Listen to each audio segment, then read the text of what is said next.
खालसा वाहिगुरू जी की फतेह। प्यारे विद्यार्थियों, प्यार भरी सत श्री अकाल। मैं थोड़ी पंजाबी दी अध्यापका सलोनी अरोड़ा।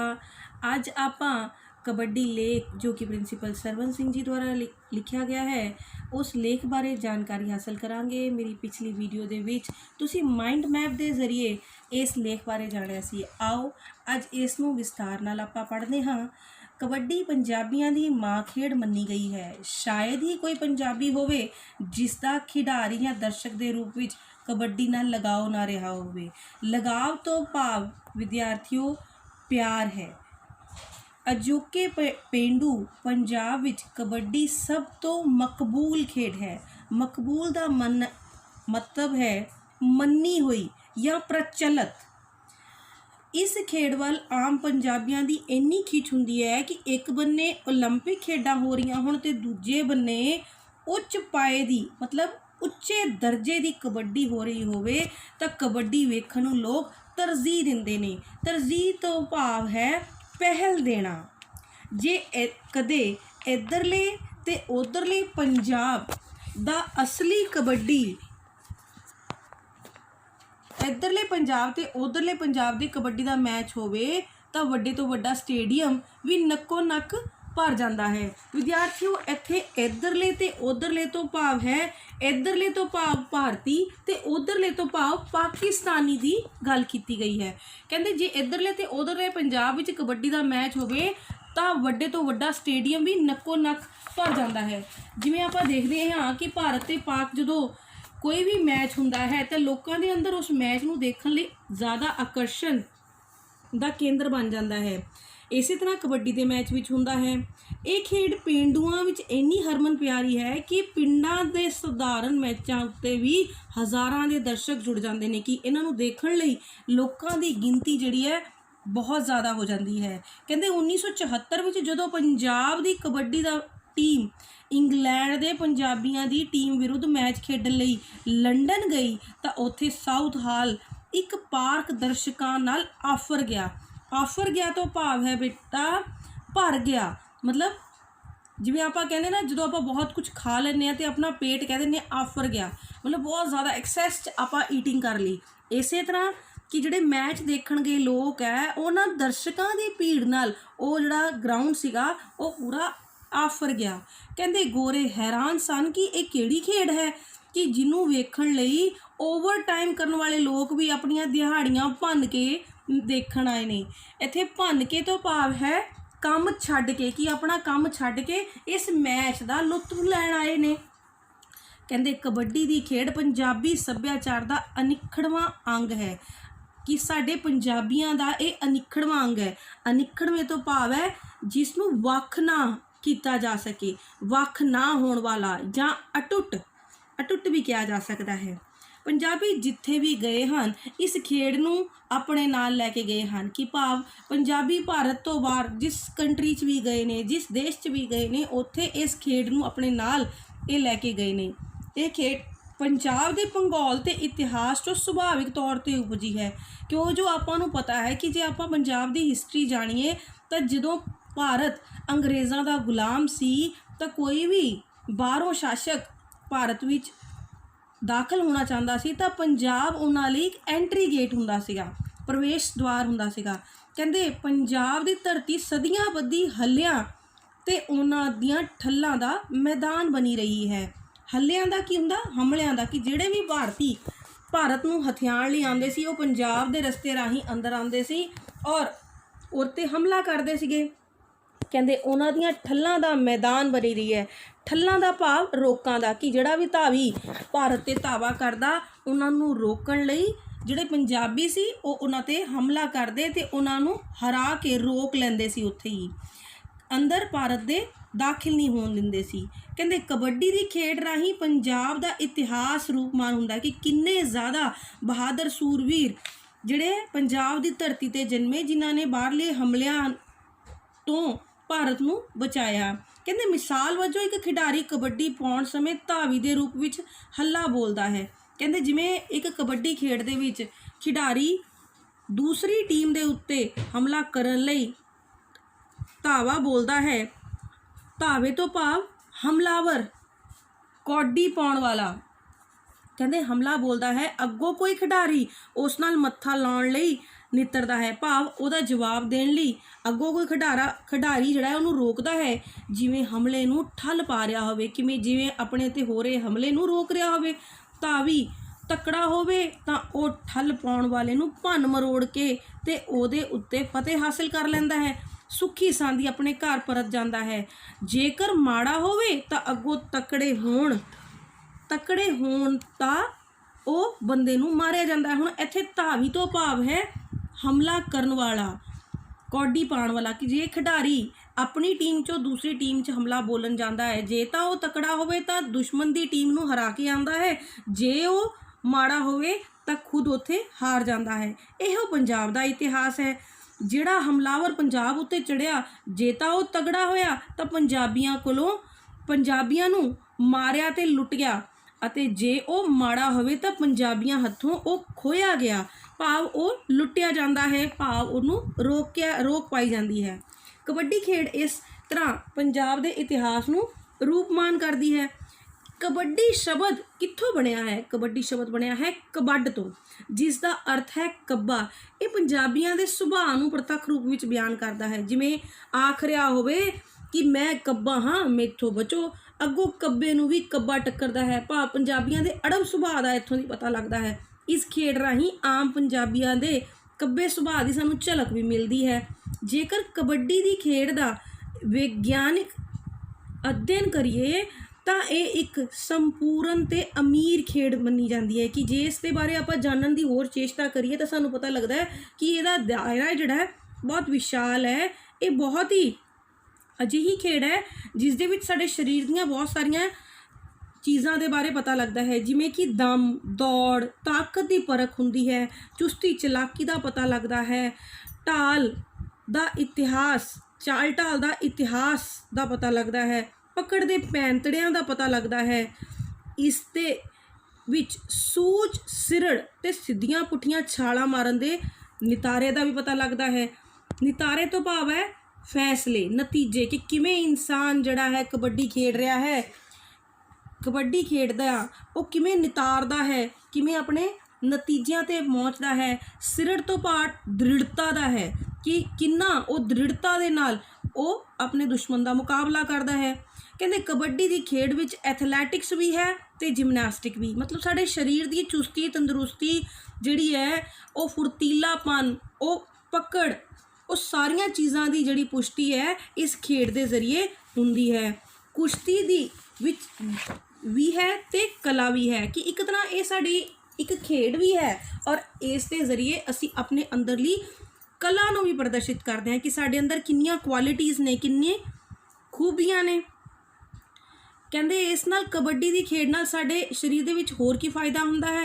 ਕਹਿੰਦੇ ਕਬੱਡੀ ਜਦੋਂ ਕਬੱਡੀ ਖੇਡਦੇ ਹਾਂ ਤਾਂ ਸਾਨੂੰ ਬਾਰ-ਬਾਰ ਕਬੱਡੀ ਦਾ ਅਲਾਪ, ਮਤਲਬ ਕਬੱਡੀ ਬੋਲਣਾ ਹੁੰਦਾ ਹੈ, ਜਿਸ ਨਾਲ ਕੀ ਹੁੰਦਾ ਹੈ, ਸਾਡੇ ਫੇਫੜਿਆਂ ਦੀ ਗੰਦੀ ਹਵਾ ਜਿਹੜੀ ਆ ਨਿਚੋੜ ਕੇ ਉਹਦੇ ਵਿੱਚ ਤਾਜ਼ੀ ਹਵਾ ਦੀ ਆਵਾਜਾਈ ਦਾ ਦਰ ਖੁੱਲ੍ਹ ਜਾਂਦਾ ਹੈ। ਦਰ ਤੋਂ ਭਾਵ ਹੈ ਦਰਵਾਜ਼ਾ, ਕਿ ਅਸੀਂ ਜਦੋਂ ਬਾਰ-ਬਾਰ ਇੱਕ ਸ਼ਬਦ ਨੂੰ ਦੁਹਰਾਈ ਕਰਦੇ ਹਾਂ ਤਾਂ ਉਸ ਦੀ ਦੁਹਰਾਈ ਦੇ ਨਾਲ ਸਾਡੇ ਜਿਹੜੇ ਫੇਫੜਿਆਂ ਦੇ ਵਿਚਲੀ ਸਾਹ ਦੀ ਆਵਾਜਾਈ ਹੈ ਉਹ ਜਿਹੜੀ ਹੈ ਸੁਚਾਰੂ ਰੂਪ ਵਿੱਚ ਚੱਲਣ ਲੱਗ ਪੈਂਦੀ ਹੈ। ਕਹਿੰਦੇ ਹਰ ਇੱਕ ਸਾਹ ਵਿੱਚ ਮਿੰਨੀ ਕੁਸ਼ਤੀ ਘੁਲਦਿਆਂ ਸਰੀਰ ਦੇ ਹੰਢਣਸਾਰੀ ਵੱਧਦੀ ਹੈ, ਮਤਲਬ ਜਿੰਨਾ ਅਸੀਂ ਕੁਸ਼ਤੀ ਖੇਡਦੇ ਹਾਂ ਸਾਡੇ ਸਰੀਰ ਦੀ ਓਨੀ ਜ਼ਿਆਦਾ ਫੁਰਤੀਲਾਪਨ, ਵਧੀਆਪਨ ਉਹ ਸਾਨੂੰ ਪ੍ਰਤੱਖ ਰੂਪ ਵਿੱਚ ਪਤਾ ਲੱਗਦਾ ਹੈ। ਕਹਿੰਦੇ ਸਾਹ ਨਾ ਟੁੱਟਣਾ ਦੇਣ ਦਾ ਸਿਰੜ ਬੰਦੇ ਨੂੰ ਔਖੀਆਂ ਘੜੀਆਂ ਵਿੱਚ ਵੀ ਜਿਉਣ ਦਾ ਵੱਲ ਸਿਖਾਉਂਦਾ ਹੈ, ਕਿ ਜਿਵੇਂ ਅਸੀਂ ਕਬੱਡੀ ਅਲਾਪ ਬਾਰ-ਬਾਰ ਬੋਲਦੇ ਹਾਂ, ਇਸ ਨਾਲ ਸਾਡੇ ਅੰਦਰਲੇ ਸਾਹ ਜਿਹੜਾ ਹੈ ਉਹ ਇੱਕ ਤਾਂ ਸਾਡੇ ਫੇਫੜਿਆਂ ਦੇ ਵਿਚਲੀ ਹਵਾ ਨੂੰ ਸੁਚਾਰੂ ਕਰਦਾ ਹੈ, ਦੂਸਰਾ ਸਾਡੇ ਅੰਦਰ ਔਖੀਆਂ ਘੜੀਆਂ ਵਿੱਚ ਕਿਵੇਂ ਅਸੀਂ ਆਪਣੇ ਦਮ ਦੀ ਪਰਖ ਕਰ ਸਕਦੇ ਹਾਂ, ਕਿਵੇਂ ਆਪਣਾ ਸਾਹ ਨੂੰ ਰੋਕ ਕੇ ਜਿਉਂਦੇ ਰਹਿ ਸਕਦੇ ਹਾਂ, ਆਪਣੇ ਆਪ ਨੂੰ ਬਚਾ ਸਕਦੇ ਹਾਂ, ਇਸ ਚੀਜ਼ ਦੀ ਵੀ ਸਾਡੇ ਅੰਦਰ ਕੁਆਲਿਟੀ ਜ਼ਾਹਿਰ ਹੁੰਦੀ ਹੈ। ਹੁਣ ਵੀ ਸਿਆਲਾਂ ਦੀ ਰੁੱਤ ਪੰਜਾਬ ਦੇ ਸੈਂਕੜੇ ਪਿੰਡਾਂ ਵਿੱਚ ਕਬੱਡੀ ਦੇ ਟੂਰਨਾਮੈਂਟ ਹੁੰਦੇ ਆ। ਸਿਆਲਾਂ ਤੋਂ ਭਾਵ ਇੱਥੇ ਸਰਦੀਆਂ ਤੋਂ ਹੈ, ਕਿ ਸਰਦੀਆਂ ਦੇ ਵਿੱਚ ਅੱਜ ਵੀ ਸਾਡੇ ਪਿੰਡਾਂ ਦੇ ਵਿੱਚ ਕਬੱਡੀ ਨਾਲ ਸੰਬੰਧਿਤ ਕਈ ਟੂਰਨਾਮੈਂਟ ਕਰਾਏ ਜਾਂਦੇ ਹਨ, ਜਿਨ੍ਹਾਂ ਨੂੰ ਦੇਖਣ ਲਈ ਹਜ਼ਾਰਾਂ ਹੀ ਦਰਸ਼ਕ ਇਕੱਠੇ ਹੁੰਦੇ ਹਨ। ਕਹਿੰਦੇ ਕਬੱਡੀ ਦੀ ਖੇਡ ਪੰਜਾਬ ਦੇ ਵੱਖ-ਵੱਖ ਇਲਾਕਿਆਂ ਵਿੱਚ ਅਨੇਕਾਂ ਰੂਪ ਪ੍ਰਚਲਿਤ ਹੋਏ ਹਨ। ਇਸ ਦੀ ਇੱਕ ਵਿਸ਼ੇਸ਼ रूप सौंची पक्की है। सौंची तो भाव है कबड्डी का मुढ़ला रूप, कि एक कबड्डी का शुरुआती रूप है जिसनों सौंची किया जाता है। असल विच सौंची तो ही कबड्डी दियां होर किस्मां विकसित होईयां ने, कि ये सब तो पहला रूप है सौंची। इस तो अगे होर इस दियां कई विकसित किस्मां होईयां ने। इस एक किस्म है गूंगी कौडी। गूंगी कौडी या चुप कौडी भी कहा जाता है, जिसनों अंबरसरी कौडी नाल भी जानिया जाता है। इस कौडी विच हुण जिहड़ी गूंगी कौडी ते चुप कौडी है, इहदी की क्वालिटी है, इहदे विच इस कौडी विच मार कुटाई काफ़ी हुंदी सी, कि भी बहुत मारिया जाता सी। इस तो अगली कौडी आ जाती है अंबालवी कौडी। अंबालवी कौडी है, इहदी की क्वालिटी है, इहदे विच दायरा बहुत तंग हुंदा है, मतलब जिहड़ी खिडारियां दी खेडन दी जगह है उहदा दायरा जिहड़ा है, उहदी बाउंड्री जिहड़ी है वो बहुत तंग हुंदी है। धावी नूं एक जफ्फी दे हत्थों छुट जाना बाद दूसरा जफ्फी, फिर तीसरा जफ्फी, चौथा जफ्फी वारों वारी पकड़ सकते हैं, कि भी दायरा तंग होने करके ये धावी जड़े है छेती ही पकड़ च आ जाते हैं। इस तो अगली कौडी आ जाती है लाहौरी कौडी। कहते इसका दायरा नहीं सी हुंदा, कि पहली आप देखिए अंबालवी कौडी जिहदे विच दायरा बहुत विशाल नहीं सीगा, ते हुण अगली आ गई लाहौरी कौडी जिहदा विच दायरा हुंदा ही नहीं है। सिर्फ 6 ढेरियां हुंदियां हन। जाफी ते धावी 2 ढेरियां उत्ते खड़ जाते हैं। विरोधी धिर दी ढेरी नूं हथ ला के जां उपर दी गेड़ा कढ़ के घर परतिया जाता है। इस तो अगली कौडी आ जाती है लायलपुरी कौडी। लायलपुरी कौडी विच खेड दौरान पानी दा घुट भी नहीं सी पीण दिता जाता। हुण तक आप देख चुके हैं अंबरसरी कौडी, अंबालवी कौडी, लाहौरी कौडी, लायलपुरी कौडी। हर एक खेड हर एक कौडी दे अपने अपने नियम कानून हुंदे सीगे, जद कि ये सारियां कौडियां ने इस सौंची दे विचों ही विकसित होईयां ने। इस तो अगली कौडी आ जाती है फिरोजपुरी कौडी। ये कौडी जिहड़ी है इस विच खिडारी हद्दियां तो काफ़ी दूर ढेरियां उत्ते खड़ोंदे सन। हद्दियां की हुंदा बेटा? हद्दियां तो भाव है पाड़े दियां ढेरियां, कि जिहड़ा विचला डिवाइड की हुई लाइन है उसनूं किया गया है हद्दियां दियां ढेरियां तो काफ़ी दूर जिहड़े धावी खड़े हुंदे ने। इंज ही एक 6 हद्दी कबड्डी सी ते एक शमलियां वाली कौडी। एक आ जाती है पीर कौडी जां धन पठोहार दे इलाके विच खेडी जाती है। इस कौडी की विशेषता यह है कि धावी नूं अग्यों 2 बंदे घेरते हैं। फिर आ जाती है बैठवीं कौडी। बैठवीं कौडी घोड़ कौडी, इस तरह बहुत सारिया कौडियां ने, पर हुण सारिया कौडियां नूं एक कौडी के रूप विच दायरे वाली कौडी जां दा म्यारी रूप धारण कर लिया है। पंजाब स्टाइल कबड्डी, जिसनों दायरे वाली कबड्डी भी कह के जानिया जाता है। इसका दायरा जिहड़ा है वो 22 मीटर का दायरा हुंदा है। उस पाड़े दे विचकार उसदे पाड़े दे विचकार 6 मीटर की वित्त 2 ढेरियां लाइया जांदियां ने। बेटा पाड़े तो भाव विचकारली लाइन तो लिया जाता है। इस दे विच खिडारियां टीम के खिडारियां की गिनती जिहड़ी है वो 14 हुंदी है। 4 खिडारी इस दे विच राखवें रखे जाते हैं। एक टीम पाड़े दे एक पासे खड़दी है, दूजी टीम पाड़े दे दूसरे पासे खड़दी है। खिडारियां दी पोशाक कच्छा हुंदी है, पर हुण खिडारी इस दे नाल बनैन भी पाउण लग पे ने। खेड दा जिहड़ा समा हुंदा है वो 20 मिनट का हुंदा है। भाव 20 मिनट की गेम हुंदी है, 5 मिनट का अंतराल दिता जाता है, तो फिर तो 20 मिनट की गेम खेडी जाती है। सिक्का उछाल के टॉस का फैसला किया जाता है। इस तरह जिस तरह क्रिकेट दे विच किया जाता है, इत्थे भी सिक्का उछाल के क्रिकेट दी तरह फैसला किया जाता है। टॉस जितन वाली टीम नूं उछाल दी जाती है, भाव वो मनपसंद का पासा लैंदे ने। कौडी पाउण की भी पहल दी जाती है, भाव उन्हों का खिडारी पहले कौडी बोलता, दूसरे टीम के उत्ते धावा करता है।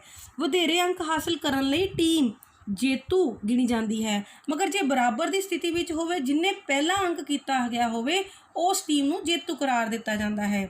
2 इस विच खिडावे हुंदे हन, भाव खिडावे तो खेड कराउण वाले। एक समापाल हुंदा है। समापाल जिहड़ा समय दे गति नूं ध्यान विच रखदा है। 2 लाइनमैन हुंदे ने जिहड़े कि ਖਿਡਾਰੀਆਂ ਦੇ ਉੱਤੇ ਨਿਗਰਾਨੀ ਰਹਿੰਦੇ ਨੇ ਕਿ ਉਹ ਦਾਇਰੇ ਤੋਂ ਬਾਹਰ ਨਾ ਨਿਕਲਣ।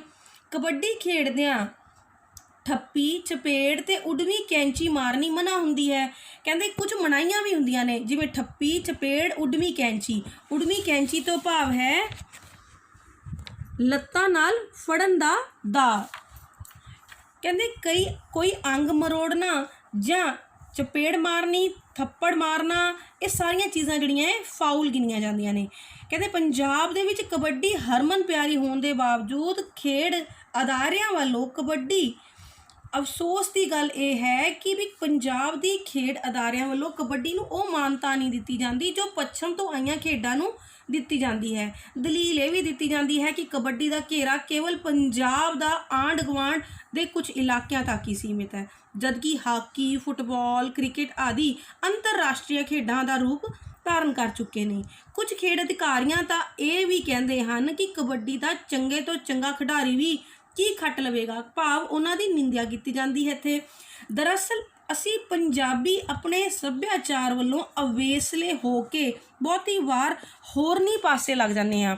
ਇੱਥੇ ਅਵੇਸਲੇ ਤੋਂ ਭਾਵ ਹੈ ਲਾਪਰਵਾਹ, ਕਿ ਅਸੀਂ ਆਪਣੀ ਖੇਡ ਨੂੰ, ਆਪਣੇ ਸੱਭਿਆਚਾਰ ਨੂੰ ਤਰਜੀਹ ਦੇਣ ਲਈ ਤੇ ਦੇਣ ਦੀ ਥਾਂ ਤੇ ਦੂਸਰਿਆਂ ਦੀ ਖੇਡ ਨੂੰ, ਦੂਸਰਿਆਂ ਦੇ ਸੱਭਿਆਚਾਰ ਨੂੰ ਅਸੀਂ ਤਰਜੀਹ, ਪਹਿਲ ਦੇਣ ਲੱਗ ਪੈਂਦੇ ਹਾਂ। ਕਹਿੰਦੇ ਪੰਜਾਬ ਦਾ ਕੋਈ ਗੱਭਰੂ ਅਗੇਰੇ ਜਾ ਕੇ ਖੇਡ ਕ੍ਰਿਕਟ ਦੇ 4 ਟੱਲੇ ਭਾਵ 4 ਵਧੀਆ ਤਰ੍ਹਾਂ ਚੌਕੇ ਛਿੱਕੇ ਲਗਾ ਦੇ ਤਾਂ ਉਹ ਵੀ ਸਾਰੀ ਦੁਨੀਆ ਵਿੱਚ ਜਸ ਖੱਟ ਲੈਂਦਾ ਹੈ। ਉਹਦੇ 'ਤੇ ਵੀ ਇਨਾਮ ਸਨਮਾਨਾਂ ਦੇ ਢੇਰ ਲੱਗ ਜਾਂਦੇ ਨੇ। ਪਰ ਕਬੱਡੀ ਦਾ ਚੰਗੇ ਤੋਂ ਚੰਗਾ ਖਿਡਾਰੀ ਵੀ ਅਣਗੌਲਿਆ ਜਾਂਦਾ ਹੈ। ਅਣਗੌਲਿਆਂ ਤੋਂ ਭਾਵ ਹੈ ਨਜ਼ਰਅੰਦਾਜ਼ ਕੀਤਾ ਜਾਂਦਾ ਹੈ, ਧਿਆਨ ਨਹੀਂ ਦਿੱਤਾ ਜਾਂਦਾ। ਕਿ ਕ੍ਰਿਕਟ ਦੀ ਖੇਡ ਜਿਹੜੀ ਕਿ ਪੱਛਮੀ ਸੱਭਿਆਚਾਰ ਨੂੰ ਪ੍ਰਤੱਖ ਰੂਪ ਵਿੱਚ ਬਿਆਨ ਕਰਦੀ ਹੈ, ਉਹਦੇ ਖਿਡਾਰੀਆਂ, ਉਹਦੇ ਵਿੱਚ ਜੇ ਕੋਈ ਮਾਨਤਾ ਹਾਸਿਲ ਕਰੇ ਉਹਨੂੰ ਤਾਂ ਮਾਨ ਸਨਮਾਨ ਦਿੱਤਾ ਜਾਂਦਾ ਹੈ, ਮਗਰ ਕਬੱਡੀ ਦੇ ਚੰਗੇ ਤੋਂ ਚੰਗੇ ਖਿਡਾਰੀ ਨੂੰ ਵੀ ਉਹਨਾਂ ਮਾਣ ਨਹੀਂ ਦਿੱਤਾ ਜਾਂਦਾ। ਮਤਲਬ ਇਹਨਾਂ ਵਿੱਚ ਵਿਤਕਰਾ ਕੀਤਾ ਜਾਂਦਾ ਹੈ। ਫਿਰ ਵੀ ਕਬੱਡੀ ਦੇ ਕਈ ਅਜਿਹੇ ਖਿਡਾਰੀ ਹਨ ਜਿਨ੍ਹਾਂ ਨੇ ਆਪਣੀ ਖੇਡ ਸਦਕਾ ਪੰਜਾਬੀਆਂ ਦੇ ਦਿਲਾਂ ਵਿੱਚ ਨਾਇਕਾਂ ਵਾਲੀ ਥਾਂ ਬਣਾ ਲਈ। ਕਹਿੰਦੇ 20ਵੀਂ ਸਦੀ ਦੇ ਆਰੰਭ ਵਿੱਚ ਸਰਗੋਦੇ ਦਾ ਬਾਬੂ ਫਕੀਰ ਮੁਹੰਮਦ, ਜਿਹਦੇ ਬਾਰੇ ਇਹ ਗੱਲ ਮਸ਼ਹੂਰ ਸੀ ਕਿ ਕੌਡੀ ਫਕੀਰ ਦੀ ਪਾਸੇ ਜਾਵੇ ਚੀਰਦੀ, ਕਿ ਅਜਿਹਾ ਉਹ ਕੌਡੀ ਪਾਉਂਦਾ ਸੀ ਕਿ ਆਸ-ਪਾਸ ਦੇ ਖਿਡਾਰੀਆਂ ਨੂੰ ਉਹ ਹਿਲਾ ਕੇ ਰੱਖ ਦਿੰਦਾ ਸੀ। ਉਸ ਤੋਂ ਬਾਅਦ ਆ ਜਾਂਦਾ ਹੈ ਸੁਲਤਾਨ ਸ਼ਾਹ। ਇਹਦੇ ਬਾਰੇ ਇਹ ਕਿਹਾ ਜਾਂਦਾ ਸੀ ਕਿ ਜਿੱਥੇ ਸੁਲਤਾਨ ਸ਼ਾਹ ਇੰਨੀ ਵਧੀਆ ਕਬੱਡੀ ਖੇਡਦਾ ਸੀ ਕਿ ਟਿਵਾਣਿਆਂ ਤੋਂ ਉਹਨੂੰ ਇਨਾਮ ਵਜੋਂ 2 ਮੁਰੱਬੇ ਜ਼ਮੀਨ ਵੀ ਮਿਲੀ ਸੀਗੀ। ਉਸ ਨੂੰ ਕਈ ਹੋਰ ਮਾਨ ਸਨਮਾਨ ਦੇ ਕੇ ਵੀ ਸਨਮਾਨਿਤ ਕੀਤਾ ਗਿਆ ਸੀ। ਉਸ ਨੂੰ ਕੋਈ ਵੀ ਹਰਾ ਨਹੀਂ ਸਕਿਆ ਸੀਗਾ ਕਬੱਡੀ ਦੇ ਵਿੱਚ। ਇਸ ਤੋਂ ਬਾਅਦ ਤਾਰਾ ਸਿੰਘ ਗੱਟੀ ਵਾਲੇ ਬਾਰੇ ਵੀ ਬਹੁਤ ਸਾਰੀਆਂ ਗੱਲਾਂ ਮਸ਼ਹੂਰ ਨੇ ਕਿ ਉਹਨਾਂ ਦੀ ਕੋਈ ਬਰਾਬਰੀ ਨਹੀਂ ਕਰ ਸਕਦਾ ਸੀ, ਉਹ ਇੰਨਾ ਵਧੀਆ ਕਬੱਡੀ ਖੇਡਦੇ ਸੀਗੇ। ਕਹਿੰਦੇ ਪੰਜਾਬੀਆਂ ਵਿੱਚ ਕਿਰਪਾਲ ਸਿੰਘ ਸਾਧ ਕਬੱਡੀ ਦਾ ਆਫਤ ਜੱਫੀ ਸੀ, ਬਹੁਤ ਹੀ ਤੱਕੜ ਜੱਫੀ ਸੀ ਕਿ ਅਜਿਹਾ ਜੱਫਾ ਪਾਉਂਦਾ ਸੀ ਕਿ ਉਹਦੇ ਕੋਲੋਂ ਕੋਈ ਛੁੱਟ ਨਹੀਂ ਪਾਉਂਦਾ ਸੀਗਾ। ਕਹਿੰਦੇ ਹਨ ਗੁੱਟ ਦੀ ਫੜਾਈ ਸਾਧ ਉੱਤੇ ਹੀ ਖਤਮ ਹੁੰਦੀ ਹੈ, ਕਿ ਉਹ ਇੰਨੀ ਜ਼ਿਆਦਾ ਪਕੜ ਦਿਖਾਉਂਦਾ ਸੀ ਕਿ ਉਹ ਪਕੜ ਜਿਹੜੀ ਸੀ ਛੁੱਟ ਨਹੀਂ ਸਕਦੀ ਸੀ। ਉਹਦੇ ਮੋਹਰੇ ਕੋਈ ਵੀ ਜਿਹੜਾ ਸੀ ਬੰਦਾ, ਜਿਹੜਾ ਕੋਈ ਵੀ ਦੁਸ਼ਮਣ ਸੀ ਉਹ ਟਿਕ ਨਹੀਂ ਸਕਦਾ ਸੀ। ਮੋਹਰੇ ਤੋਂ ਭਾਵ ਹੈ ਉਹਦੇ ਸਾਹਮਣੇ, ਉਹਦੇ ਅੱਗੇ। ਇਸ ਤੋਂ ਇਲਾਵਾ 1955 ਵਿੱਚ ਸਾਧ, ਜਿਸ ਨੂੰ ਕਬੱਡੀ ਦਾ ਗੁਰੂ ਵੀ ਕਿਹਾ ਜਾਂਦਾ ਹੈ, ਇੱਧਰਲੇ ਪੰਜਾਬ ਦੀ ਟੀਮ ਦਾ ਕਪਤਾਨ ਬਣ ਕੇ ਪਾਕਿਸਤਾਨ ਮੈਚ ਖੇਡਣ ਗਿਆ। ਉੱਥੇ ਉਸਨੇ ਅਜਿਹੀਆਂ ਪਕੜਾਂ ਵਿਖਾਈਆਂ ਕਿ ਪਾਕਿਸਤਾਨ ਨੇ ਉਹਨੂੰ ਗੁੱਟ ਦਾ ਪੀਰ ਸਰਦਾਰ ਕਹਿ ਕੇ ਵੀ ਵਡਿਆਇਆ, ਕਿ ਉਹਦੇ ਮਾਨ ਸਨਮਾਨ ਦਿੱਤਾ। ਉਹਨੂੰ ਅਜਿਹੀ ਪਕੜ ਕਿ ਉਹਦੀ ਪਕੜ ਇੰਨੀ ਜ਼ਿਆਦਾ ਮਜ਼ਬੂਤ ਸੀ, ਇਸ ਕਰਕੇ ਉਹਨੂੰ ਗੁੱਟ ਦਾ ਪੀਰ ਕਹਿ ਕੇ ਸਨਮਾਨਿਤ ਕੀਤਾ। ਉਸ ਦੇ ਬਾਅਦ ਬਿੱਲੂ ਰਾਜਿਆਨੇ ਦੇ ਹੱਥ ਕਿਸੇ ਤਾਵੀ ਦਾ ਗੁੱਟ ਆ ਜਾਵੇ ਤਾਂ ਦਰਸ਼ਕ ਕੂਕ ਉੱਠਦੇ ਨੇ, ਪੁਕਾਰ ਉੱਠਦੇ ਨੇ, ਆ ਗਈ ਕੁਲਾੜੀ 'ਚ ਬਾਂਹ। ਜਿਵੇਂ ਗੰਨੇ ਨੂੰ ਕੁਲਾੜੀ ਦੇ ਵਿੱਚ ਪਾ ਕੇ ਉਹਦਾ ਰਸ ਕੱਢਿਆ ਜਾਂਦਾ ਹੈ, ਇਸ ਤਰ੍ਹਾਂ ਉਸ ਦੀ ਤਾਰੀਫ ਕੀਤੀ ਜਾਂਦੀ ਸੀ ਕਿ ਉਹਦੀ ਪਕੜ 'ਚ ਜਿਹੜਾ ਆ ਜਾਂਦਾ ਹੈ ਕਿ ਉਹਦਾ ਪੂਰੀ ਤਰ੍ਹਾਂ ਨਿਚੋੜ ਨਿਕਲ ਜਾਂਦਾ ਹੈ। ਇਸੇ ਤਰ੍ਹਾਂ ਹੋਰ ਵੀ ਬਹੁਤ ਸਾਰੇ ਖਿਡਾਰੀ, ਹੋਰ ਵੀ ਬਹੁਤ ਸਾਰੇ ਕਬੱਡੀ ਦੇ ਮਹਾਨ ਨਾਇਕ ਹੋਏ ਹਨ। ਅਨੇਕਾਂ ਅਜਿਹੇ ਖਿਡਾਰੀ ਹੋਏ ਹਨ ਜਿਨ੍ਹਾਂ ਦੀਆਂ ਸਿਫਤਾਂ ਅੱਜ ਵੀ ਸੱਥਾਂ ਵਿੱਚ ਹੁੰਦੀਆਂ ਨੇ।